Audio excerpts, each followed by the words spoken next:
Picture with me, Frank Rausum Pereira. Recent media reports claim that Pakistan has launched a cyber warfare against India by spreading fake propaganda on Islamophobia in India. The Hindustan Times reported that authorities in India have linked several social media posts that targeted India and Prime Minister Modi to Pakistan.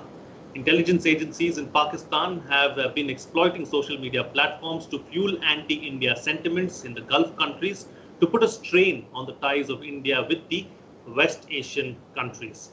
Earlier, Pakistan used similar tactics when certain sections of Article 370 were revoked in 2019, but failed miserably. On this edition of The Big Picture, we will analyze how Pakistan's fake anti-India social media propaganda has been exposed yet again. Joining me on the program today are Vivek Garchu, former ambassador, Major General Ashwini Sivaj, defense and security expert, and Jitin Jain, cyber security analyst. Thank you to all my guests for joining me on this edition of The Big Picture. Jitin, let me begin the program with you. Let's first try and understand and analyze the scale of the problem and how big an issue it really is. This is at a scale so big that we can't even imagine, and this is not started just now. This has been going on since almost a year. We saw initial flavor of it during the surgical strikes, but what you saw was a full-fledged information warfare display after the Balakot airstrikes.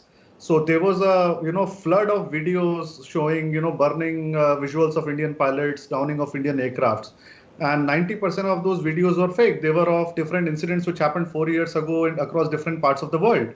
But during the operation, all of those videos were, flooded on social media and internet to create a narrative that India has suffered more, sort of a blow than in the Pakistan-led airstrikes on Kashmir. Second, what you saw was a high-graded information warfare display, which was out there to prove that no damage happened, during the Indian airstrikes at Balakot. So, there were flood of pictures of those madrasas, visuals at Balakot, and then, foreign people writing articles. That was a full-fledged orchestrated campaign running to basically deny the very claim of India that they had done any sort of damage in Pakistan or targeted any sort of terror camps. Now, this was basically an event-based action that India did something we wanted to deny and dominate the narrative on that. But what we have been seeing in last 6 months is much sinister. So ever since 370 has been abrogated in Kashmir, Pakistan has somehow realized that they cannot do much by using the conventional military means. The economy of Pakistan is not in a very viable state to carry out any offensive operations. But what they have realized is that the cyber warfare or information warfare or propaganda offers them a very low-cost, cheap alternative to exploit. I'm not saying that they have done it, but exploit already existing religious fault lines in India, to exploit the political divisions in our society. So this is where you saw that despite of internet being completely banned, despite of any communication, all sort of communication being banned in Kashmir, there were flood of videos of how Indian army was torturing Kashmiri people. There were videos of bombs being thrown at residents, and all of them were, most of them, 90% of them were the fake videos of Syria, of Palestine, and the images were circulated to create a narrative that it is Indian army which is trying to attempt a genocide of Muslims in Kashmir, an absolutely fake narrative. Then comes, Delhi riots. Again, you see the violent protest by pro-CAA lobby were termed as sort of riots. And once the riot started, the social media was, flooded. And we have submitted a report of Home Ministry, part of which was quoted in Parliament also, that how, 62 high-impact, high-quality videos and images of riots, Delhi riots, were circulated in social media, watched by millions of viewers within a span of 10 days, all uploaded by fake handles to create a narrative that first a violent protest was riots. Once the riots started, it was labeled as genocide. So this transition of violent protest to riots and riots to genocide is an orchestrated, the campaign running from a factory in Pakistan, which is called ISPR, Inter-Services Public Relations. Now, even in the times of COVID, where the entire society is fighting for the survival, for the peace in society, for treatment, you would have seen the recent report we gave to Home Ministry, where we have found that hundreds of videos on TikTok were planted to target the minority Muslim community in India on the, some pretext of religious texts, that Muslims should not follow social and lockdown guidelines in India because coronavirus does not happen to Muslims. So this has been going on at massive level, coupled with now what you are seeing that Pakistan has been creating fake handles throughout Middle East, posing themselves as Middle Eastern people, then trying to create a picture of Islamophobia in India. So I will tell you, we have analyzed a hashtag Islamophobia in India. First 3,000 handles, you would not believe that we started trending this hashtag were all from Pakistan. Now, obviously, there are some loose comments made by Indian people, Indian politicians, people in society. But the initial trending of, putting creating a fire is all done in Pakistan. It has been fanned. And that is where our society has to be extremely careful that this is not some mischievous elements within Indian society posting some stuff.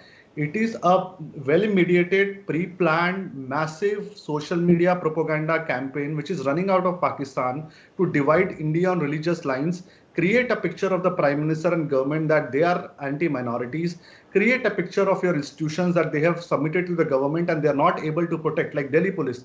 They are conniving with government to kill Muslims. So we have to be very, very careful with the sinister designs of Pakistan.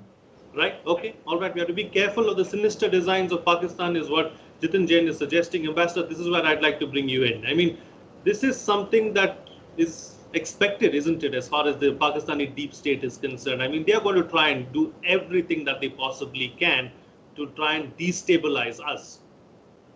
No, you are entirely correct. This has been Pakistan's objective right from the very beginning, right from 1947, to create fissures in Indian society. And now they have started using the technology, the information technology, the social media platforms that are available to them to launch this kind of cyber warfare. So here again, the question is, how do we handle it? Just as I believe that we've been on the defensive handling Pakistani terror because we've created hardened positions. We've never taken the war into Pakistan, and I don't mean crudely bomb for bomb. But here again, if it is a country which has launched cyber attacks against you of this nature, the question is, will you be on the defensive always? I think the Pakistanis need to be given a taste of their own medicine by launching again, and not propaganda, but revealing the truth about Pakistan. The Pakistanis build false narratives. We don't need to take recourse to false narratives about Pakistan, but only highlight the actual situation in Pakistan. So my own feeling is that we've got to follow a two-track policy. One, remain vigilant about Pakistani cyber propaganda, Pakistani dirty tricks, and two, to show them that, look, if you undertake all this to try to expose us and falsely build up false narratives, then we will educate people abroad. For example, educate our friends in the Gulf that, look, these are all not your doing. We know that this is coming from Pakistan, and for this, we need to get sophisticated. Mr. Jain has done yeoman's work, but we need to build on it so that technically, when we expose the Pakistani handlers, we are on very perfect ground. Second, I think we also need to highlight what Pakistan is doing. So this is a sophisticated game that has to be played, and being on the defensive will not accomplish our task. My last point is that, look, it's been Pakistan's great disappointment that when it came to Kashmir, the world didn't listen to them. Not only, and they were especially disappointed that the Islamic Ummah didn't listen to them. So now they wish to project, especially to the Islamic Ummah, that India is now dominated by an ideology which is inherently anti-Muslim. We need to correct that, and one way of correcting it also is that the government and the ruling party keeps a very tight control over their loose mouth members. That is also essential. Okay, all right. Taking the discussion forward now. So Like Jitin Jain was pointing out in his opening remarks, General, this is not something new. This is something that has been going on for some time now. How do we counter this? I mean, what is in Kashmir? The military has been extremely successful in calling Pakistan's ambitions there and trying to negate all of that. And it seems like these are desperate times as far as the Pakistani deep state is concerned, and that's why they're trying everything possible to try and make some kind of a dent in Kashmir and in our country. So how can we counter this cheap propaganda, if we can call it that? Frank, no doubt about it, it needs a multi-pronged strategy. The point is that after 5th August, abrogation of Article 370, when the way the net was totally shut down, the way number of precautions which were taken place in Kashmir Valley, though they may have done little bit damage, but by and large, the Kashmir Valley was very peaceful because whatever measure was taken by Indian state was very effective, especially of completely blackout of internet. So number of other actions which were also taken in Kashmir Valley, wherein the Pakistan was feeling desperate. Pakistan was feeling that there will be some sort of disturbance which will take place in Valley. People will come to the street and Pakistan agenda will be successful. It never happened that way because Indian state has acted maturely. Now, as far as this is concerned, this is a lesson which we have learned, that if we handle our media well, we can counter the propaganda which is initiated by Pakistan. Now, same way we have to do all over the country. Now, remember what is happening is, after Talabigi Jamaat has managed to, spread the disease, coronavirus all around the country, the media which was generated by Pakistan false propaganda has given a very different picture, wherein they are saying that you are going after the Muslims. A divide was to be created between India, Hindus and Muslims and other districts. So this we have to handle it with maturity. We should come out and tell to the media ours a proactive strategy and also exploit the fault lines of Pakistan. The point as far as Pakistan is, tit for tat. You have to handle him that way. You have to also give him what he is doing. What is happening in Balochistan, what is happening in Pakistan occupied Kashmir, what is happening in Gilgit-Baltistan. Expose the true color of Pakistan. We don't have to, color it, because as it is, there are a number of things which are happening in Pakistan, which Pakistan has got a poor track record of human rights violation. Now, my biggest worry is that this, what is going to happen in Afghanistan. Now, the talks between Taliban and US has already over on 29th February. Now, the process has started off, the prisoners have been exchanged, and now the process will start to the next step, that possibly, the talks will take place in time to come. Now, Pakistan has already started a propaganda in Afghanistan that India had no role, and there are a number of rumors which have been spread through the social media that India is also creating a wedge between Pakistani and Afghani in Afghanistan, and whatever infrastructure development which India has done in Afghanistan had its own agenda. So therefore, anti-India sentiments are being circulated in Afghanistan. It is time we wake up and try to take countermeasure to it, because they are thinking that India may have some role in Afghanistan after the Americans have gone. They are countering that. To counter this, we have to have our own strategy wherein we should expose Pakistan multifariously and diplomatically, politically isolate him. He had got basically what happened is that his weak point is his financial condition. Expose it. Right. Make sure in financial action task force, Pakistan is downgraded to blacklist. Okay, all right. Taking the discussion forward now. Yes, Ambassador, you wanted to point out something. Go ahead. Look, I'll only one short point. I don't think we'll ever succeed in getting Pakistan blacklisted in the FATF because of the rules of the FATF. They need only 3 countries to support them to prevent blacklisting, and those 3 countries will always be China, Turkey, and Malaysia.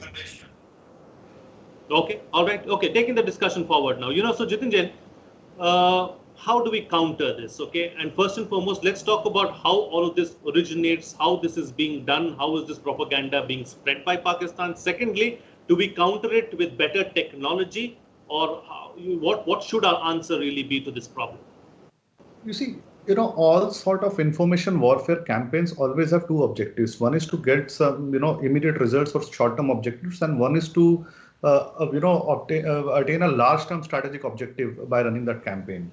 So if you look at the disinformation campaign related to Kashmir, their immediate thing was to steer trouble in Kashmir, that people should come out on streets and protest.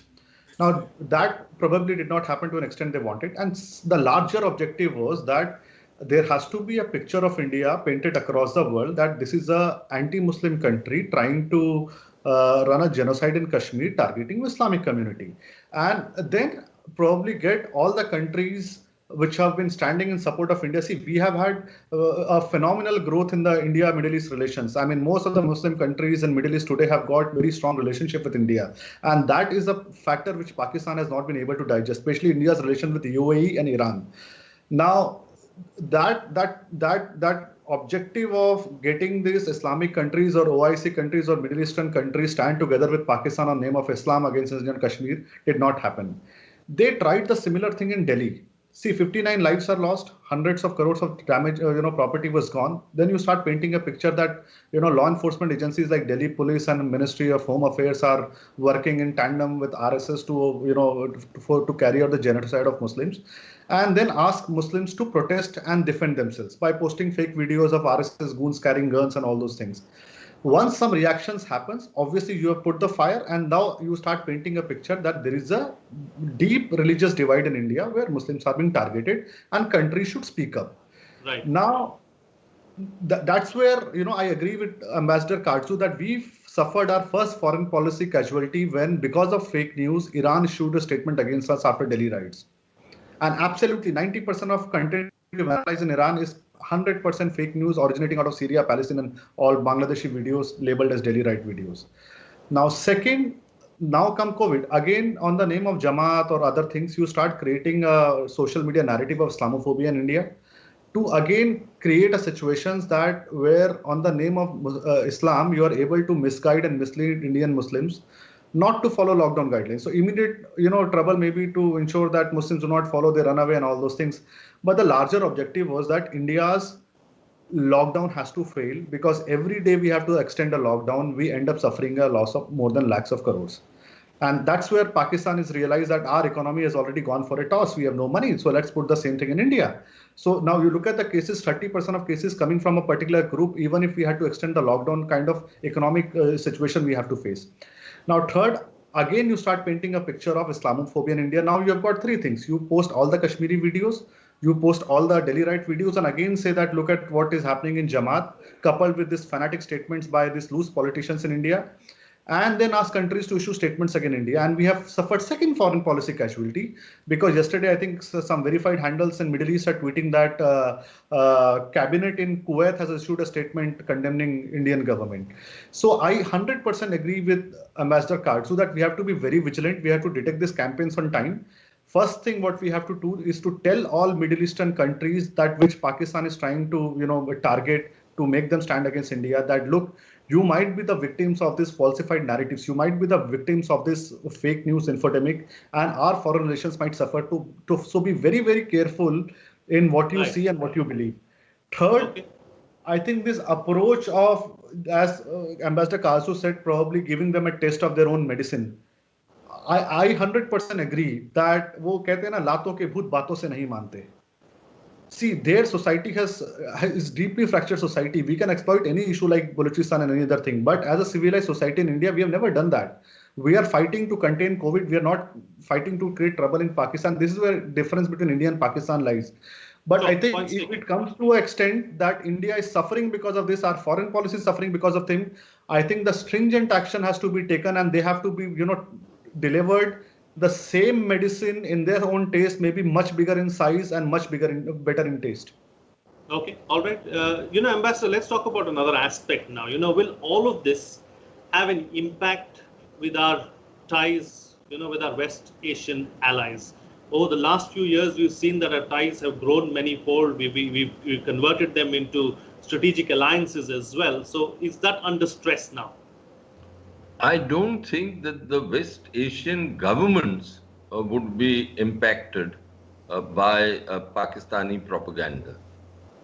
The governments have a fair idea of what is actually happening.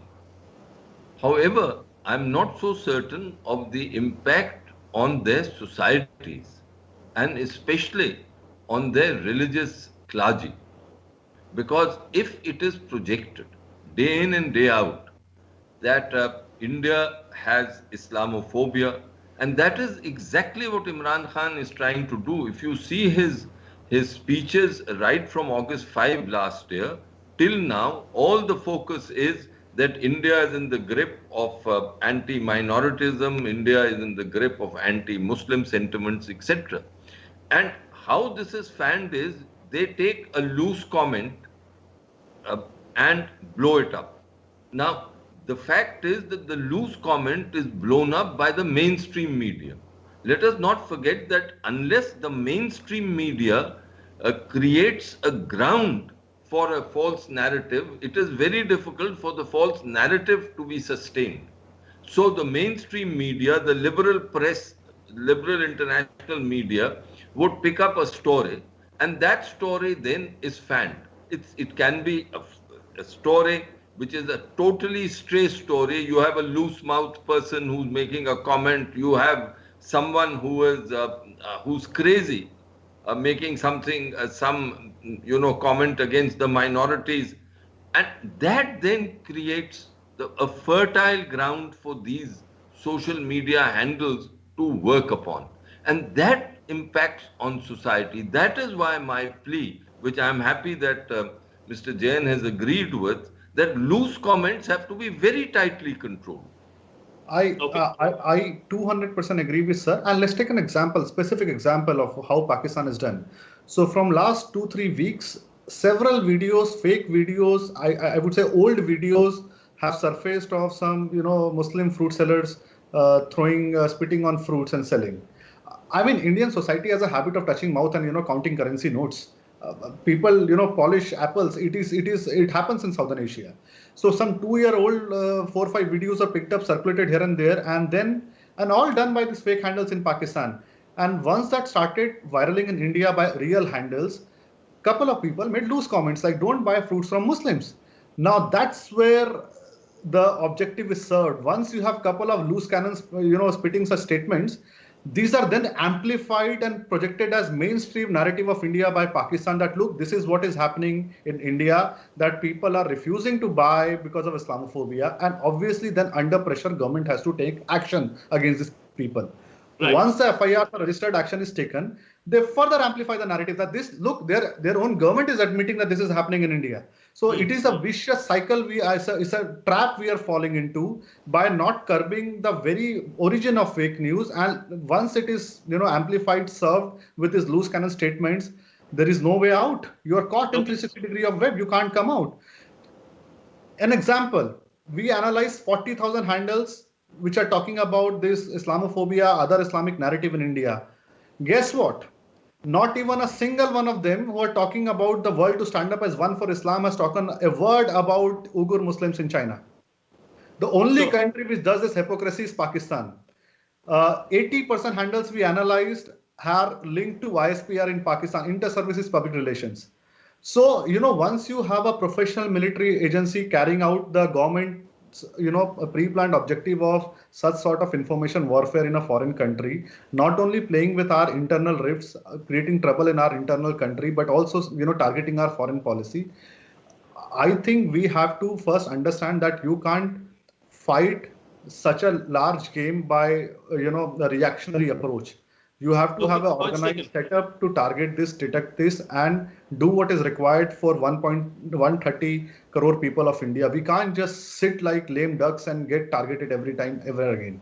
Okay, all right, General. So what is the bigger game plan really as far as the Pakistani deep state is concerned? Like Jitin Jain has just pointed out, about 80% of these handles came from the, at the highest level in Pakistan. So what is the bigger game plan, and How do we deal with that? See, Frank, there are two ways. One is within the country. Wherever these videos are circulating within the country, that we have to take an action. That wherein that this fake videos are not circulated. Unnecessarily, it does not become a part of the game. Second thing which we need to do is what is happening in Gulf. Now this point which was coming, the 60 to 80 lakh people who work there, if there is a tension in society in Middle East, it will affect all those people, Indians who are working there. That is the biggest problem which is there. You know, there are two Twitter handles. One was two princes, one was of Oman and also of Saudi Arabia. That was hacked and that was impersonated, and that was shown that it was tweeting anti-Indian sentiment. And finally it was realized, now this was not the Twitter handle of either of these princesses. It was all impersonated by Pakistan. Their Fauji, you know, the Twitter handle which is there. So therefore, this is what we have to expose. We have to be proactive. Our strategy is to expose Pakistan. At the same time, educate our own society that do not become victim of the propaganda which is generated by Pakistan. The tension which they are trying to create between Hindu and Muslim. You know, mainly what they are doing is they are tweeting as a Hindu or a Christian or a Muslim or Arab to create a divide. That divide has to be seen. We have to also educate our public. We have to also take a strict action against those defaulters, whosoever he may be. He may be part of the government. We must be very firm. Now, my point, what I was trying to convey is how we handle Kashmir. If we handle the complete area, we have a reason to believe that we will be successful. And same way which I told, as far as Afghanistan is concerned, we start being active now only because things are going to be bad for India in case the propaganda which is generated by Pakistan regarding Afghanistan become true. So we have to be very careful. So overall, what my point is, multi-pronged strategy is the requirement of the day. Expose Pakistan, educate our own people, take preventive measures, and ensure that your friendly countries, including West Asia, which is there, Middle East, has to be told at the highest level that this is the game plan of Pakistan. Expose Pakistan, and then only we can succeed. So my point is multi-pronged strategy is the requirement of day. Another thing is Pakistan needs to be exposed diplomatically and politically. If you think that we will not able to push them on this channel, but push him economically, try to be, I agree with the ambassador that he may not be blacklisted because he needs 3. The fact that he remains on the gray itself is a victory. Put him on the pressure. Diplomatically and politically isolate Pakistan as much as possible. Okay, I've got very limited time left on the program, so very quick closing comments from all my guests in 30 seconds each with the best way forward, starting first with you, Jitin. Frank, you know, in this entire thing, we also have to hold the social media companies accountable. You can't make, you know, hundreds and billions of dollars in India and then say that we can't do anything. That government of India has to point out. Something happens in US, you have all sort of policies coming up like that. Political advertisements have to be verified. But when it comes to India, take an example of this handle Jahid Hamid. He is spreading venom day and night. He was the one who started a rumor that 130, Muslim women are missing and raped in Delhi during the Delhi riots, and Delhi police is not doing anything. Now, verified blue tick handles are peddling all such lies day and again, every time, and Twitter does not take any action with them. Certainly, social media companies also need to be held accountable at some level. Yes, Twitter does not throw these people out of platforms. We should ensure that Twitter is stringently deal with the Indian laws. Okay, all right, Ambassador. We've got to take the problem seriously, first of all. We've got to understand that the Pakistanis have deep animosities against us, which will not go and which will manifest themselves in different ways. And one of them is this cyber sort of attacks. And therefore, devise coherent strategies to deal with them, both in keeping a tight control over our loose-lipped people, and second, over telling the Pakistanis and showing them through concrete action that they can also get a taste of their medicine, not through false narratives, but merely through exposing what their domestic situation truly is, which is abominable. Absolutely. And General, close the show for us with your quick concluding remark. Frank, there is no doubt as far as Pakistan is concerned, tit for tat is a strategy which Pakistan understands. If we think that Pakistan is going to mend its way of its own, possibly not. The way we have handled after this 5 of our Jawans which were martyred in Kashmir, the way we have responded by having a complete destruction of their ammunition dump, their artillery base, as well as the POK camp, is a step in the right direction. So, taking a lesson from here, now if we want to be proactive as far as media is concerned, ensure whatever are the fault lines in Pakistan, exploit that also. Do not let them have a free